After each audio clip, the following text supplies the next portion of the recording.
Sir नदी के किनारे अपना पवित्र सुबह का अनुष्ठान कर रहे थे। अपनी नियमित दिनचर्या के तहत अनुष्ठान के अंत में उन्होंने अपने हाथों से पानी डाला और सूर्य पूजा शुरू की। इस बीच आकाश में एक दिव्य जोड़ा, गंधर्व और उसकी पत्नी, बादलों के बीच अटखेलियां कर रहे थे। गंधर्व, जो अपने शरारती स्वभाव के लिए जाने जाते थे, उनकी पत्नी, एक सुंदर दिव्य अप्सरा, उतनी ही चंचल थी।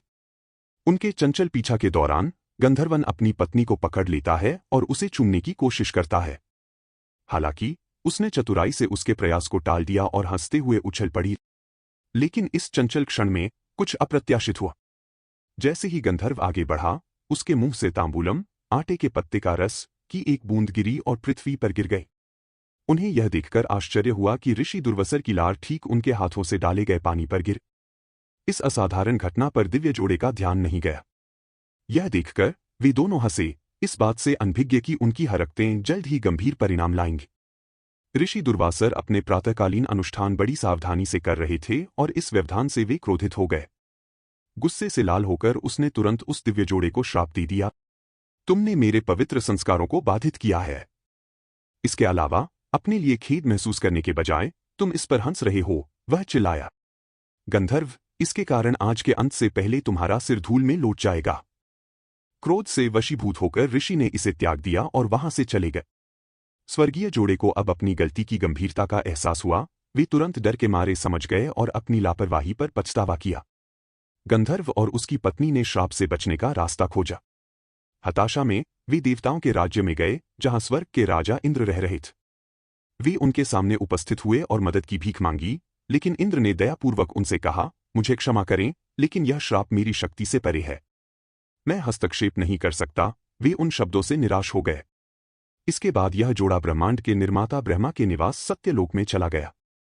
लेकिन जब वे सत्यलोक के द्वार पर पहुंचे तो उन्होंने उन्हें बंद पाया। ब्रह्मा मदद नहीं कर सके। उनकी उम्मीदें टूट गई हैं और उन्हें एहसास हुआ कि अब केवल एक ही जगह है जहां मुड़ना है। यह ब्रह्मांड के संरक्षक विष्णु का निवास है। कोई विकल्प न रह जाने पर गंधर्व और उसकी पत्नी गहरी श्रद्धा में जमीन पर गिर पड़े और विष्णु से प्रार्थना करने लगे। उन्होंने ऋषि दुर्वासर से उन्हें श्राप से बचाने की प्रार्थना की। महाविष्णु, जो उन्हें देख रहे थे, उनके सामने प्रकट हुए।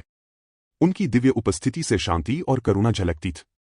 वह मुस्कुराया और उन्हें आश्वस्त किया, चिंता मत करो, मैं तुम्हें बचा लूंगा। उनका हाथ पकड़कर भगवान विष्णु उस जोड़े को पृथ्वी पर ऋषि की कुटिया तक ले गए। जब ऋषि दुर्वासर ने विष्णु को देखा तो वे तुरंत समझ गए कि भगवान हस्तक्षेप करने आए हैं। दुर्वासा ने बड़ी विनम्रता से विष्णु को प्रणाम किया और कहा, भगवान, मुझे अपने कृत्य पर खेद है, लेकिन मेरा श्राप अपरिवर्तनीय है। मैं आपसे क्षमा चाहता हूं और आपका मार्गदर्शन चाहता हूं। विष्णु ने नम्रतापूर्वक उत्तर दिया, चिंता मत करो दुर्वासा, मैं मामला सुलझाने आया हूं। गंधर्व की ओर मुड़ते हुए भगवान विष्णु ने निर्देश दिया, गंधर्व, तुम्हें जमीन पर गिरना चाहिए और 3 बार लौटना चाहिए। यदि तुम ऐसा करते हो तो तुम्हें श्राप से मुक्ति मिल जाएगी। भ्रमित होने पर भी गंधर्व ने तुरंत विष्णु की आज्ञा का पालन किया। वह जमीन पर गिर पड़ा और जमीन पर लौटने लगा। उसका शरीर मिट्टी से सना हुआ था। यह देखकर ऋषि दुर्वासा भ्रमित हो गए और बोले, भगवान विष्णु, आप इस व्यक्ति को मेरे श्राप से कैसे बचा सकते हैं? इसका सिर जमीन पर लौटना चाहिए था, लेकिन अब यह अपना पूरा शरीर लौट रहा है। इसका क्या महत्व है? उसने पूछा।